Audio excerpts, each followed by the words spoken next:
Boa noite, pessoal. Todo mundo bem? Vamos começar o nosso pequeno bate-papo da noite? Para a gente poder, então, dar início ao nosso estudo, por favor, fiquem à vontade para interromper, para perguntar, para questionar, né? O Espiritismo é a fé raciocinada. É preciso que nós aqui entendamos do que estamos falando. Se faltar informação, perguntem, fiquem à vontade, pode interromper, não há problema nenhum. Fica até um ambiente mais gostoso, fica até mais legal da gente fazer um bate-papo, tá ok? Então vamos lá. Então, a reflexão dessa noite é uma frase do Chico, né?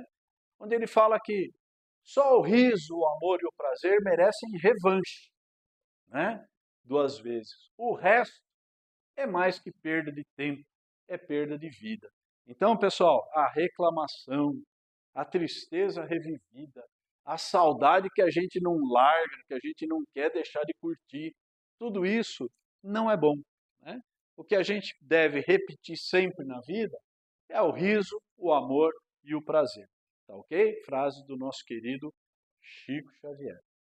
Bom, nós tivemos um pequeno problema técnico na semana passada e o nosso áudio não gravou. Então a gente só falou na semana passada de 3 questões, então eu vou passar por elas bem rapidamente, só para o que vai ficar lá no YouTube, né? A gente tem todos os nossos estudos, quase todos, né? Postados no YouTube, então quem tiver dúvida, quem quiser ver estudos antigos, é só ir lá no nosso canal do YouTube e acessar o nosso estudo. É o nosso bate-papo daqui, tá? Então a gente está falando da lei de reprodução, estamos falando das leis morais, né? E falamos sobre a população do globo, etc, tal, e paramos aí no obstáculos à reprodução. Aliás, paramos ali no casamento e celibato. Então, só para a gente reviver, né? Casamento e celibato. A grosso modo, o que a gente falou, né? Se a união de 2 únicas pessoas é contrária à lei da natureza. Não, o Espírito de Verdade fala, não, é o progresso da humanidade. A união entre 2 únicas pessoas, né, o casamento único, ele é um progresso da humanidade. O homem ele vem vindo de tribos, né, conforme a gente disse aqui, onde miscigenavam-se os machos com as fêmeas, o importante era ter prole, era ter criação, e não havia muita sociabilização nisso tudo, né? Com a evolução da humanidade, a gente chegou até aí ao casamento, né? Que é uma união mais estável, mais próxima, tá? Que é o progresso da humanidade. Mas, hoje a gente vê que há um movimento social muito grande para a abolição do casamento, e principalmente para a abolição da família. Tomemos muito cuidado. Agora estão querendo que no documento não conste mais pai e mãe. Coloca A e B, para que isso? Né? E então o Espírito de Verdade nos fala que a abolição do casamento seria um retrocesso. A abolição, o desmonte da família seria um retrocesso à barbárie, ao animalismo. Né? Então, seria uma regressão à vida dos animais. Parece que é isso que algum grupo de pessoas atualmente querem no mundo. Né? Aqueles espíritos ainda pouco evoluídos, que ainda não entenderam bem como é que funciona a coisa e querem que todo mundo entre no mesmo balaio de gato que eles. Né? Vamos lá. Então falamos sobre isso e falamos desse retrocesso da abolição. E aí, a boa notícia para os espíritas, né? Kardec pergunta sobre a indissolubilidade do casamento. Casamento nunca pode ser desfeito. Né? Aquela frase que não é espírita, também não é emitida por Jesus, que fala que o que Deus uniu, o homem não separe. O Espiritismo não entende assim. E quando Kardec pergunta se isso é uma lei da natureza ou somente a lei humana, casar e não separar nunca mais, a resposta do Espírito de Verdade é de que é uma lei humana, muito contrária à da natureza. Muito contrária. Mas os homens podem modificar suas leis. Ou seja, o Espiritismo entende que o casamento deve ser, como a gente vai ver um pouquinho mais frente, mais para frente, ele é abençoado por Deus quando ele é repleto de afeição, de amor. Mas quando isso não existe, ou quando por um erro do casal isso deixou de existir, o casamento não é uma sentença penal. Você não é obrigado a conviver o resto da vida com uma pessoa a qual de repente você descobriu ser diferente. A uma pessoa que com o passar do tempo mudou. Hoje as pessoas se conhecem muito rapidamente, se casam muito rapidamente. Em 3 meses estão casando. Em 3 meses você não conhece uma pessoa. E aí, quando está na constância do casamento, é surpreendido por uma outra personalidade que ele não fazia ideia. Né? Por segredos, por coisas diferentes. Então, o Espiritismo, nesse ponto, ele é plenamente a favor de que o casamento pode ser dissolvido, sim. Né? E que as pessoas devem, inclusive, continuar seguindo a sua vida. Perguntar aqui, tá, olha, separou, divorciou, e aí, é pecado, né? Tá errado, é contra a lei natural você buscar um novo casamento? Absolutamente. Nós temos que prosseguir nossa vida e temos que continuar aprendendo e evoluindo, tá? É disso que o Espiritismo crê e acredita, né? Somente as leis da natureza são imutáveis, as dos homens podem ser mudadas. Falamos um pouquinho do celibato voluntário, né? E Kardec colocou essa pergunta, se aquele celibatário, aquela pessoa que não quer casar, não quer se relacionar em termos de família com ninguém, se isso é uma coisa bem vista por Deus.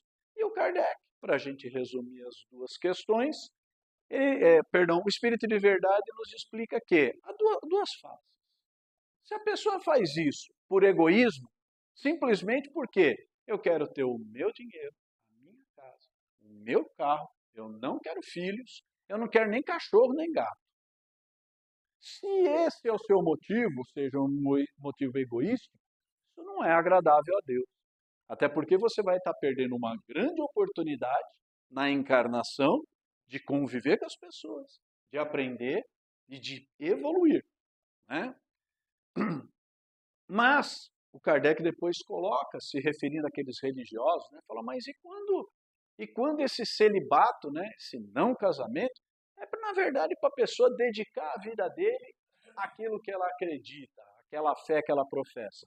Aí ok, aí é meritório. Né? Citamos até aqui como exemplo Divaldo Pereira Franco, que é um celibatário, Chico Xavier, que foi um celibatário. Né? Então são pessoas, isso falando dentro da nossa religião, do Espiritismo. Os padres são celibatários. Então, estão fazendo isso para se dedicar melhor ao serviço espiritual? Então tá ok. Então sim, é bem quisto por Deus, tá bom? Basicamente foi isso daí, né? Ele falou do egoísmo, e quando não é por egoísmo servir a humanidade, é muito diferente. Ok?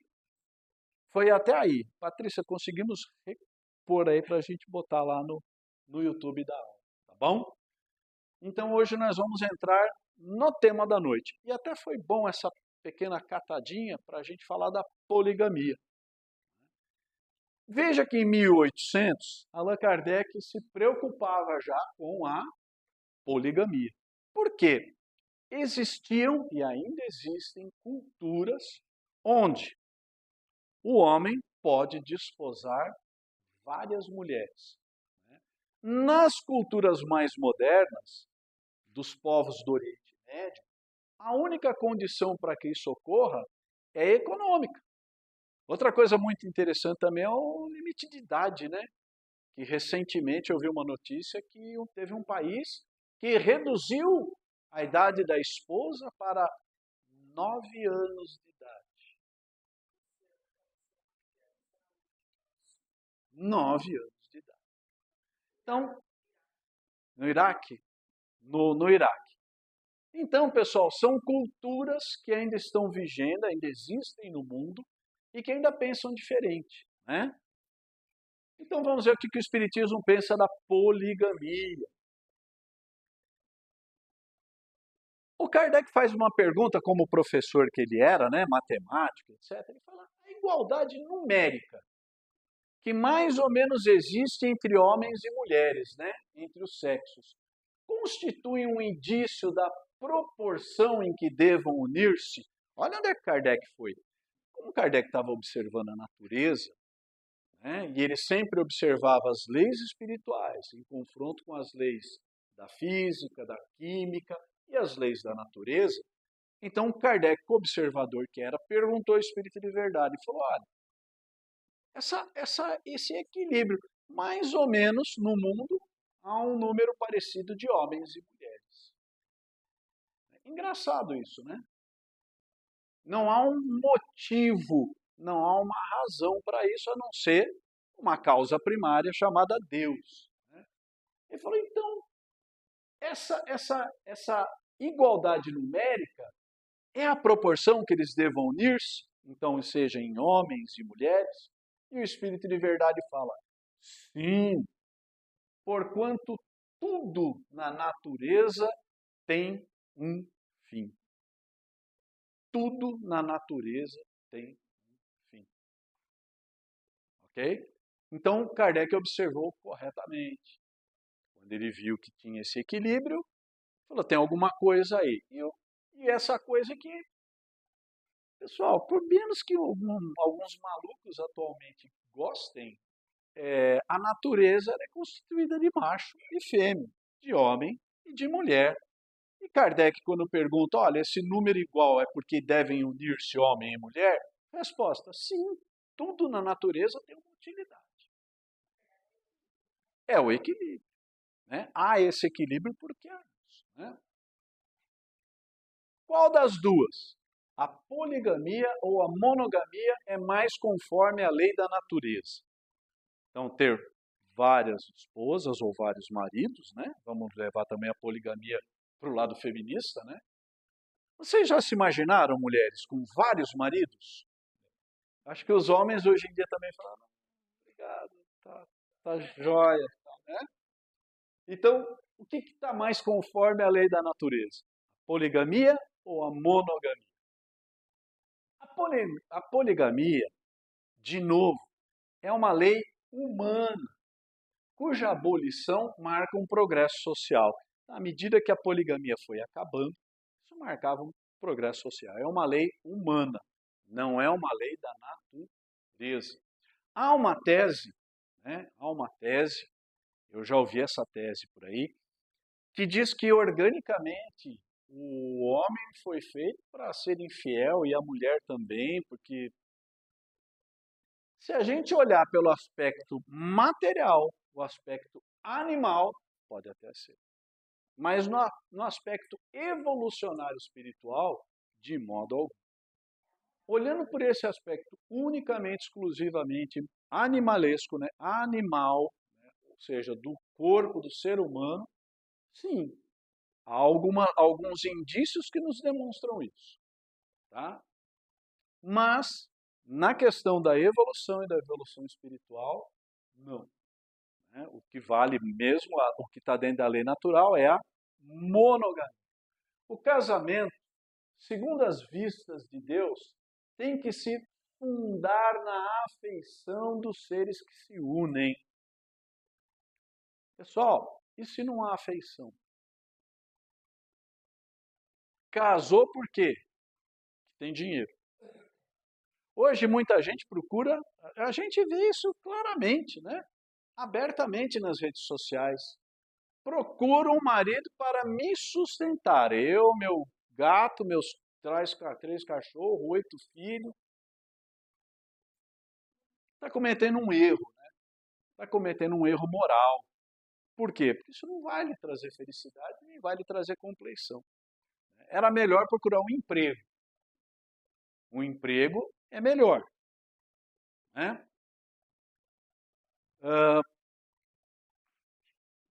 Na poligamia, não há afeição real, há apenas sensualidade. Tem alguns programas na TV a cabo aí, na televisão, principalmente nos Estados Unidos, né? Um homem e suas 10 esposas. O que o Espírito de verdade está falando? Tem que haver afeição, tem que haver amor, tem que haver interação entre o casal? Sim.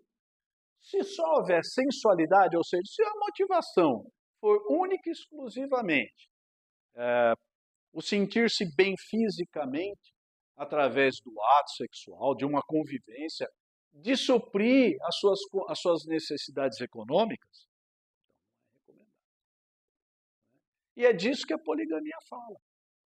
Porque vocês acham que seria possível algum de vocês amar 4 pessoas ao mesmo tempo? Um homem amar 4 mulheres, ou 4 mulheres amarem um homem, ou... Não é possível. Já é difícil a gente amar um, né?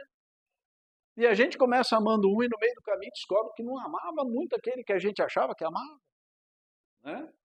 Então a gente precisa tomar muito cuidado com isso. Por isso que o Espírito de Verdade nos fala que não há casamento indissolúvel. Errou? Olha, até interessante, né? O direito civil brasileiro, ele prevê o erro contra a pessoa. É uma causa de anulação civil de casamento. Conhece a pessoa na balada. 3 meses. Faz aquela festa de casamento, gasta 200 mil reais. Sai na revista, sai no YouTube. Por quê? Porque é o social, é a mídia. Amor, afeição, nada. Depois de 4 meses, descobre que o marido já tinha 4 filhos de outro casamento anterior que não sabia. Erro contra a pessoa. Isso é motivo de anulação de casamento, tá? No direito brasileiro. Então, é disso que o Espírito de Verdade está falando para a gente, tá? Veja que interessante. Quando ele fala que há apenas sensualidade, tem uma notinha do Kardec que ele fala o seguinte: se a poligamia fosse conforme a lei da natureza, deveria ter a possibilidade de tornar-se universal, o que seria materialmente impossível, dada a igualdade numérica dos sexos. Então, se a poligamia fosse feminina ou se fosse masculina, teria que haver um número muito diferente de homens e mulheres. E não é isso que a natureza nos apresenta. Nos apresenta um número similar. Ok? Bom aí? Tudo bem com vocês? O pessoal fica preocupado, fala, será que eu vou ter que desmanchar meus 8 casamentos por causa disso daí, né? Vamos lá, vamos seguindo. Dúvidas até aí, pessoal? Tá bom. Então a gente encerra a lei de reprodução e agora nós vamos começar a lei de conservação, tá? Beleza? Não querem perguntar mais nada da lei de reprodução, de nascimento, reencarnação, nada. Eu tenho um filme para passar, mas ele tem meia hora. Eu vou ter que achar um episódio, um momento, uma segunda-feira adequada para a gente passar, porque ele é muito longo, mas ele é muito interessante. Ele fala sobre a reprodução e sobre a reencarnação. E é espírita, né? É baseado na obra de André Luiz, tal. Mas vai ficar para uma outra ocasião, tá ok? Vamos entrar então na lei de conservação? Bora lá.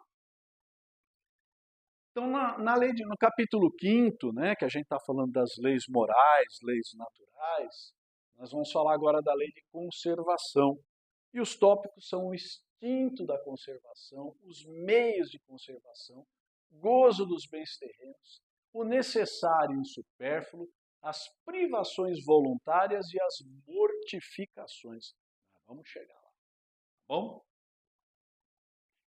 Instinto de conservação. É lei da natureza o instinto de conservação? De que instinto de conservação Kardec está falando, pessoal? Oi? Do ser humano. De manter-nos vivos. Né? Aquele instinto que a gente... Tem gente que tem bem fraquinho, né? Tanto que se mata de tudo quanto é jeito, né? Mas aquele instinto de que um perigo muito grave a gente evita. Né? Por que a gente tem medo de altura? Porque a gente tem medo de cair e de morrer. Por que a gente tem medo de velocidade? Porque a gente tem medo de bater e morrer. Tudo isso é instinto de conservação. Né? Até uma característica bem pesada que eu vou passar para vocês aqui. Mas é muito comum nas tentativas de suicídio, no último segundo em que a pessoa vai puxar o gatilho de frente à cabeça, ela acaba praticando um leve desvio. É o instinto de conservação e acaba ficando com sequelas muito graves. Né? Então, esse é o instinto de conservação. É aquela coisinha que grita dentro da gente quando o perigo é muito grande e a gente precisa se safar, a gente precisa ficar vivo.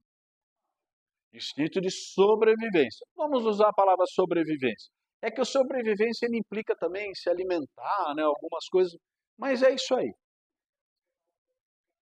Isso, é isso aí.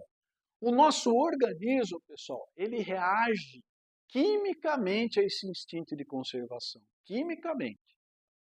Tá? Nós temos um negócio chamado adrenalina. Ok? Adrenalina é aquela coisa que faz com que a gente, atravessando a Avenida São Carlos de uma maneira despercebida, de repente olha e vem vindo o Soul, o ônibus amarelo. Né? A gente estava lá distraidão, muita gente, né, anda por aí ouvindo headphone, alheio, alienado do mundo. É muito comum a gente ver jovens fazendo isso. Né? De repente se olha e tem aquele negócio amarelo do seu lado. O nosso corpo, pelo instinto de conservação, ele dá uma descarga de adrenalina e a pessoa gordinha, fora de forma, às vezes até de idade, dá um pulo de 5 metros para sair do ônibus. Esse é o efeito da adrenalina. É um instinto de conservação. A gente não quer ser atropelado pelo ônibus. Né? Então, é disso que o Espírito de Verdade está falando. E aí o Kardec fala, essa preservação, esse instinto de conservação é uma lei natural? Por que ele perguntou isso? Porque se a nossa vida, qual é a nossa vida estável? Qual é a nossa vida estável? É encarnado ou é desencarnado? É desencarnado. Aqui nós estamos provisoriamente. Então veja o raciocínio do Kardec. Se isso aqui é só uma passagem provisória, então o instinto de conservação, essa preservação, essa sobrevivência, é uma lei natural? O que vocês acham? Sem dúvida. Sem dúvida. Todos os seres vivos o possuem, qualquer que seja o seu grau de inteligência. Os animais possuem? Possuem. Né? Até interessante. É cômico, né? Eu postei outro dia um vídeo na família de um cachorro, um Golden Retriever, sentado no sofá assistindo televisão. Uma televisão dessas grandes, né? Smart, tamanho assim. E estava passando o Star Wars. E o Darth Vader, aquele homem dele, começa a vir. Né? O cachorro olha para aquilo, ele desce do sofá e ele vai se esconder atrás do sofá. É um instinto de conservação, pessoal. Seja qual for o grau de sua inteligência. Ok? Pessoal, brigamos para estar aqui. Disputamos essa encarnação nossa, danada, trabalhosa, sofrida, mas nós disputamos ela a tapa. Nós imploramos muito por essa oportunidade. Muito. E aí é o que a Ângela falou. A gente precisa se preservar aqui para fazer valer até o último momento. Quem não concorda aí? Exatamente por causa disso. É uma oportunidade jogada fora, uma oportunidade que você tirou de outro, inclusive, jogada fora e causa consequências muito graves. Muito graves. É, é, é grave, mas o suicídio é mais grave ainda. Na visão espiritual. Você pode achar que não. Pode achar que uma pessoa matar um monte de gente é pior. Mas o suicídio, quando você faz o mal a si mesmo, quando você fere todas as leis de Deus, convicto de que você não quer aquilo, é muito mais complicado. O grau de culpa é bem maior. Porque matar os outros você pode matar porque você ainda é meio animalesco. Porque você tem muita raiva. Porque você ainda é um ser muito tosco e muito desequilibrado. Agora, matar a si mesmo, aí tem que estar num grau de desequilíbrio muito grande. Contra a lei da natureza. Tá? E contra a lei da conservação, a gente vai ver, fere uma série de leis. E aquilo também que a gente já falou, né, pessoal? O ato do suicídio, a gente tem até uma recomendação da FEB de fazer uma palestra sobre suicídio. Nós estamos no Setembro Amarelo, é isso? Né? Nós já dissemos aqui, vou repetir, que sempre tem gente nova, as pessoas antigas também esquecem. Nós nascemos com uma programação de fluido vital para viver X anos. Ok? Quando eu, por qualquer motivo, resolvo abreviar minha vida praticando suicídio, pratico um ato de violência contra o próprio corpo, seja um tiro na cabeça, me jogo embaixo de um caminhão na Washington Luiz, pulo de um prédio, me enveneno, ok? Eu causo deformidades no meu perispírito, ok? Não, não. Eu causo deformidades no meu perispírito, ok? Calma que a gente vai chegar lá no suicídio indireto. Se eu tinha que viver até os 80 anos de idade, com 50 eu me suicido, eu vou ter que esgotar esse fluido durante 30 anos. Aonde? No Vale do Suicídio. E normalmente o espírito que faz isso, com raras exceções, ele entra num loop, né? Sabe o que é um loop? Ele entra num círculo vicioso de ficar durante os 30 anos, até esgotar o seu fluido vital, sentindo aquelas sensações do suicídio. Então, se jogou embaixo de um trem, vai ficar sentindo as rodas do trem esmagando ele por 30 anos. Deu um disparo na cabeça, vai ficar sentindo o disparo na cabeça durante 30 anos. Aí é que é o difícil. A misericórdia divina, pessoal, é absoluta. Mas, e ele? Ele entendeu que está errado. Ele pediu auxílio. Muitas vezes quem faz isso não acredita em nada, nem em Deus. Então é muito difícil para um espírito que não acredita em nada. Porque o suicídio, ele entende que morreu, acabou. Como é que você vai convencer um espírito desse que já está perturbado, que já estava extremamente desequilibrado ainda quando encarnado, de que, olha, pede ajuda para Deus.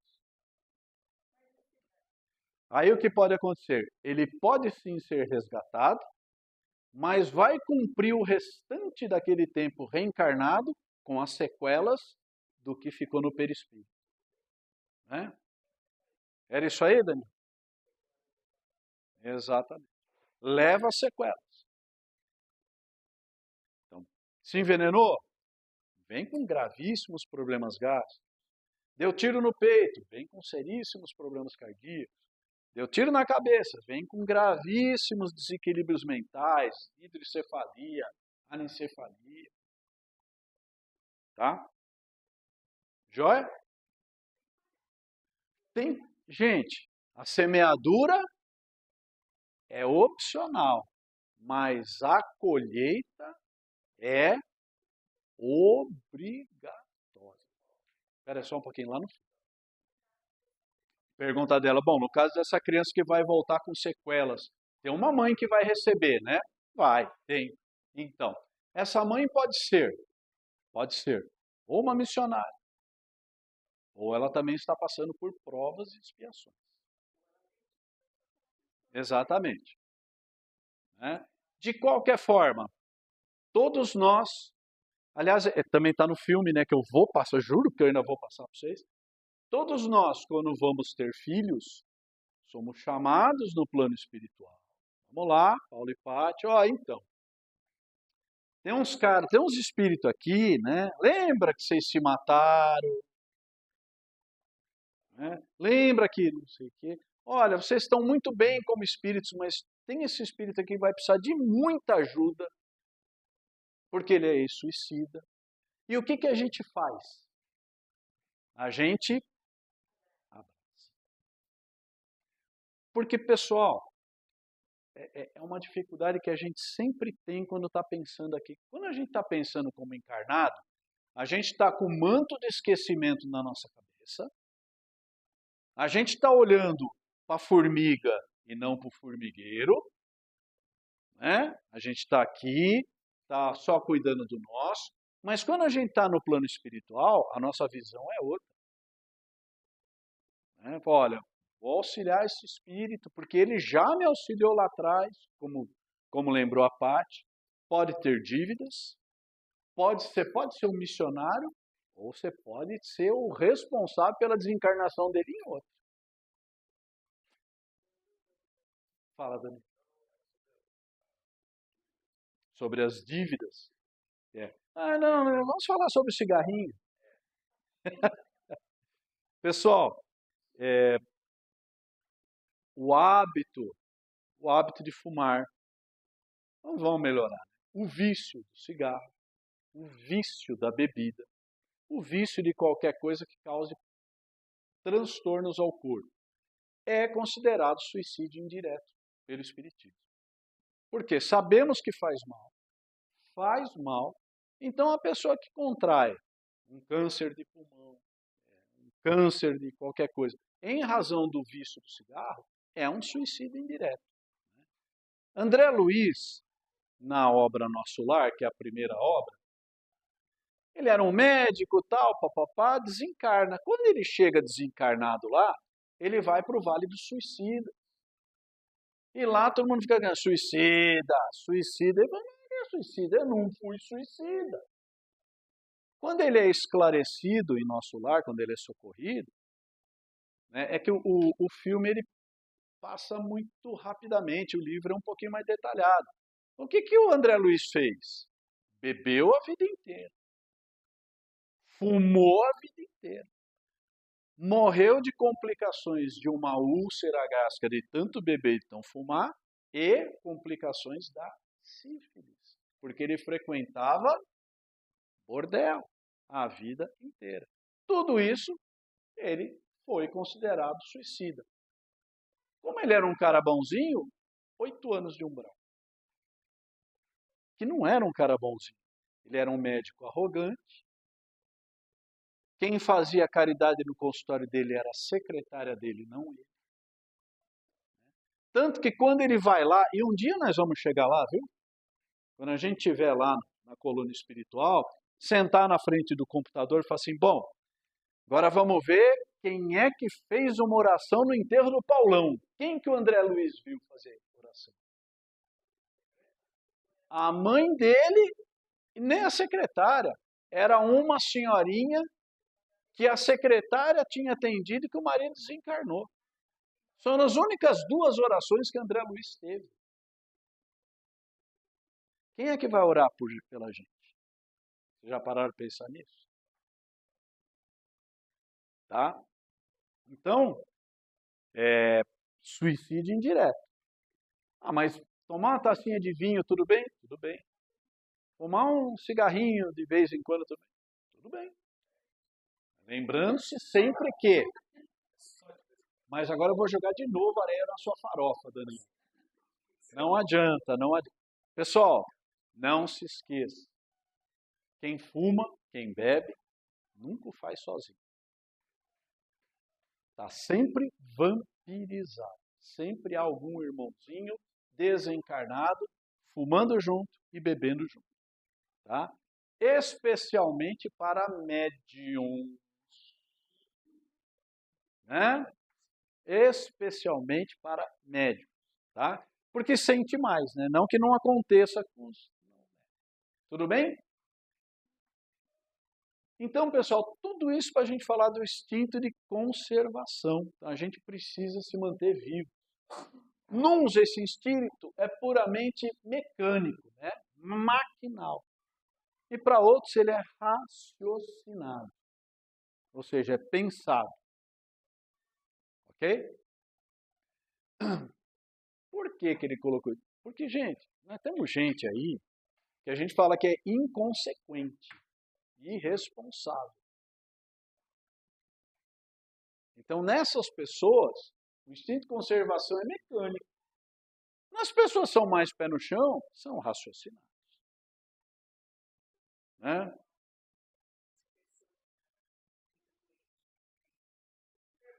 Então, a pergunta da Fátima aqui. Uma pessoa que está lá, terminal de câncer, opta por não, ou melhor, com câncer, né? Opta por não fazer o tratamento, que a deixaria pior, tal, etc. E aí, é um suicídio em potencial? A cada um conforme sua obra. Cada caso é um caso. Mas vamos lá, vamos pensar em alguns casos. Paciente terminal, um câncer incurável. Você quer ficar fazendo 3 anos de químio até você ficar um farrapo humano? Não. É um direito, é um livre-arbítrio? É. Está deixando de lutar pela vida? Não. Só não está querendo se sentir pior do que está. Ok? Se a morte é iminente, por isso que eu falei, é um paciente terminal, um câncer incurável. Ok? Olha, o câncer não é incurável. O paciente não é terminal. Mas eu estou meio cansadão dessa vida, eu não quero nada. Suicídio indireto. Né? Tem um documentário bastante interessante de ver, né, das outras culturas. Porque nós brasileiros, nós somos latinos, né? A gente pensa com o coração, a gente não pensa muito com o cérebro, não. A gente pensa muito com o amor. Tem um documentário que nós assistimos há um tempinho atrás, de hospitais especializados em receber pacientes terminais só para deixar eles confortáveis para a morte. É um documentário, entrevista vários pacientes, alguns com câncer, outros com N. Sim, isso. Lá eles não têm cura, só queriam ficar confortáveis. Tá ok? Então, cada um conforme a sua obra. Cada caso é um caso. Se você tinha alguma chance, o que o Espiritismo nos fala? Para a gente lutar até o último suspiro. De que forma você vai lutar é um livre-arbítrio seu. Ok? Agora, quando você sabe que você, eu estou com frieira, aí eu não quero mais tratamento. Isso é um suicídio, né? Porque, lógico, às vezes é uma doença bem simples assim, para a gente saber que poderia ter cura. É isso que precisa se tomar cuidado. Agora, quando você está na iminência, não vai ter jeito, não vai ter cura. Aquilo não vai te dar qualidade de vida. Uma coisa que a gente precisa pensar muito hoje, que eu acho que traz muita dúvida, né? Hoje nós temos equipamentos médicos que mantêm um corpo vivo. Vocês estão entendendo?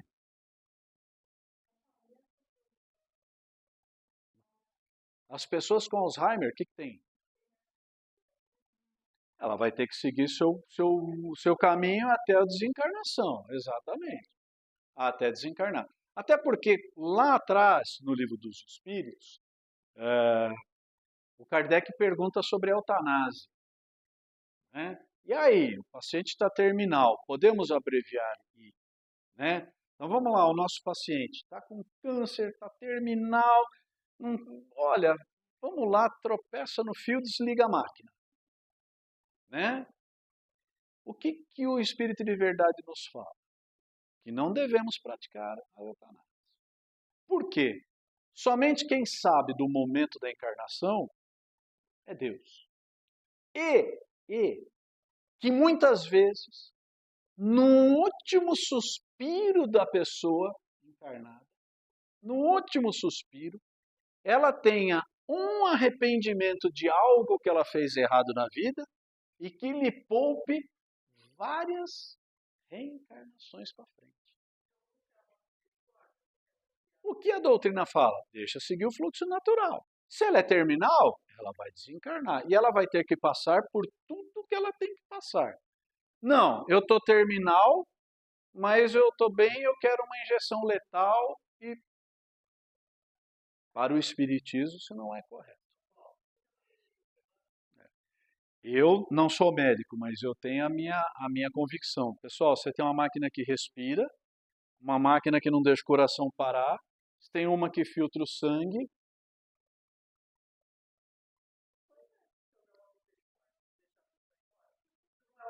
Aí, quando se decreta uma morte cerebral, que temos instrumento para ir, vai lá e desliga. Né? A minha opinião, falei para vocês o que diz a doutrina. A minha opinião é exatamente essa coisa artificial do ser humano.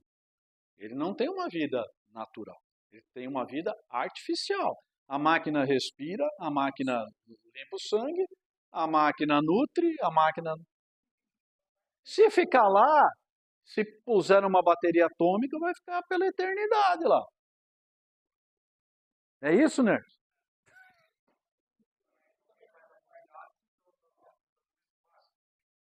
É, uma hemodiálise. Se você optar por não fazer, você sabe que você vai morrer. Mas tem uma sobrevida. Então você optou pela morte. Suicídio indireto. Olha, tentei fazer, mas não consegui. Ok. Então, tem isso também, né? Tem isso também, que a gente não pode esquecer. Temos as nossas provas e as nossas expiações. Por isso que a doutrina fala que a gente tem que viver até o último momento de suspiro. A gente não sabe o que é expiação, o que a gente está pagando de dívida antiga e o que é conforto. Né? Acreditando na sabedoria divina, na misericórdia infinita de Deus, de que ninguém sofre um segundo a mais nessa terra, se não for necessário, confia. Oi. Aí, pessoal, cada um com a sua cabeça é que vai raciocinar. Né? É o que a Andrea tinha falado lá, a pessoa está com Alzheimer. Minha mãe recentemente afundou no Alzheimer, muito triste. Né? E deu muito trabalho para minha irmã. Prova e expiação, filha. É expiação. Né?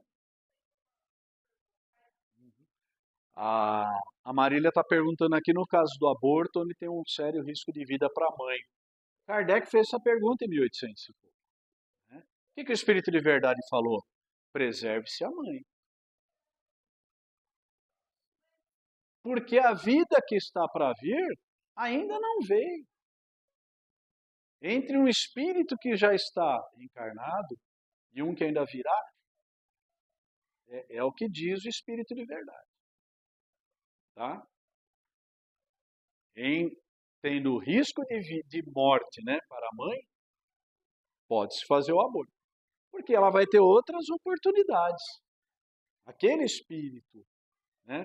Na verdade, o que o Espírito de Verdade fala? Ele fala, seria menos ruim que se abortasse, então, a nova vida, porque essa nova vida terá outras oportunidades.